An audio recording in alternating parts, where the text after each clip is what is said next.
What is going on, garden fans? Welcome back to the Permaculture Homestead.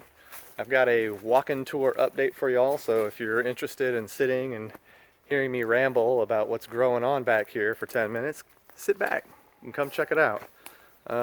Even though it's fall and things are dying, there's still a lot going on. Come on back, enjoy the journey.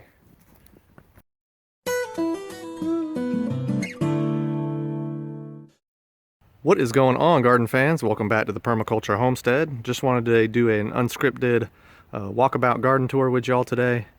Identify a few things, talk about some things going on. I'm not going to go too deep into it, but this is a permaculture food forest on 2,000 square feet. I plant very densely, and I try to plant so that there is something edible to eat throughout the whole year. We're about to get our first frost here very shortly.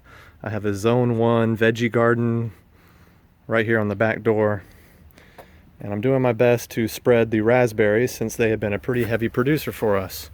We've saved a lot of raspberries, frozen quite a bit, and underneath all them are ground covers, edible ground covers, things like parsley and mint and kale and collards. There's some basil still growing out here, and this will die once we get a frost, but we cut and come again on all these annual veggies, and they're interspersed amongst perennials. Still have some marigolds planted and flowering. Thanks, Ian Corey. That's all your seed, bro. A little bit of sage under there. And the perennial anchor to this whole guild is my goji berry. And I could come out here and eat a handful of goji berry every day, and it still would be tons of goji berry left. So we're going to come out here and do our best today to try to prune up a bunch of the goji berry before we get a frost. But you can see there is tons and tons and tons of goji berry out here. Nice, it's been very productive for us. It's productive from spring to our first frost. Guilds all over the place. Here, got a centralized pineapple guava. It's putting on some new winter growth. The dominant species for the winter is kale and collards. Onion, we got onion through here. And artichoke, here's a sage. And here's some artichoke. So that's the dominant understory right here. There is a giant muscadine that was growing up an apricot tree. You probably didn't even know it was here. It's dropped all its leaves. I've pruned it back. I've opened up the canopy a bit for next year. And I've kind of liberated it from the muscadines that kind of really covered it up throughout the spring and summer. I do plant really dense back here. I've chopped down the whole elderberry hedge. It'll come back and provide us with some shade and biomass. This is a mimosa nitrogen fixer. I'm letting it grow into my swale here to help solidify that as an element here in the landscape. Dominant understory as we get further away from the back of the house is going to be blackberries, and both thorny wild blackberries and also cane thornless blackberries. I let both grow here together. So I plant really dense. I got peaches, and I've been talking about this for a while, and I've got pawpaws back here, and over the past 5 years these pawpaws have really proved to be the dominant species. They seem to really like the crappy conditions that I've given them. They're starting to spread runners out and really get established. So I know I've been talking about it. What I'm going to do this year is just coppice these peach trees, and I've got 3 of them that I'm going to do this to. Boom, boom, boom. And I'm going to kind of turn them from the dominant Overstory species into a smaller shrub-like peach tree. Just a different element here in the landscape. I know it doesn't look like it, but there are still veggies growing back here too. These are Thai hot peppers.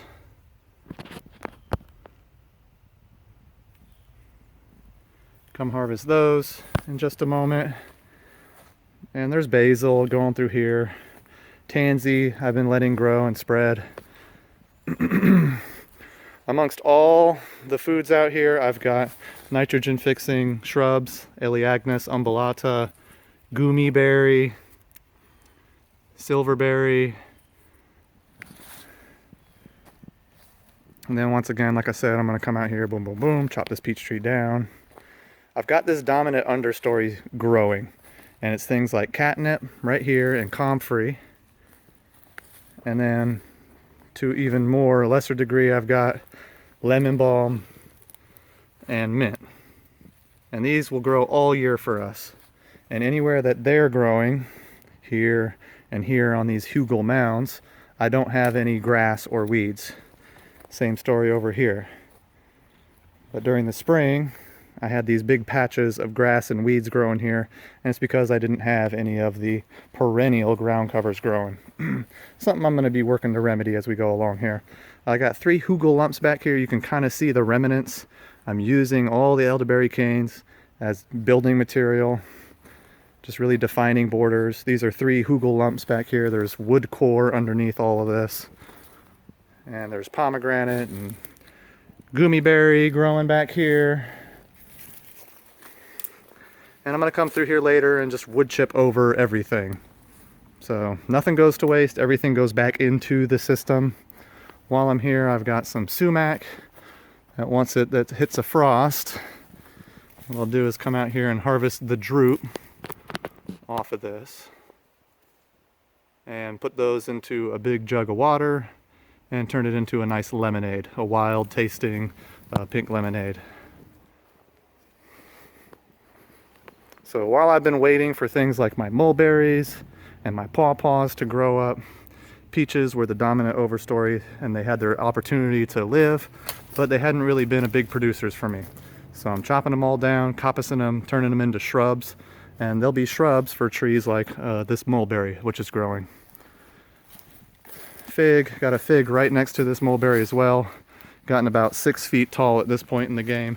And this thing has died down to the ground because we had a late frost one year, this year, and came back as strong as ever this year, bigger than ever. So I'm hoping this is helping this plant get established, solidified in the landscape. Here, more blackberries like I was talking about, cane, thornless. I think what I'm going to do is continue to let the raspberries spread out here. They seem to be more densely packed. They produce well for us, better than the blackberries. So raspberries it is. I'm letting Mother Nature kind of tell me what to do and grow back here. Oh, Towerton Bay bush. Chris Towerton, still going. Moringa, garden fans, is one that everybody talks about. It's definitely a nutrient-dense, power-packed superfood.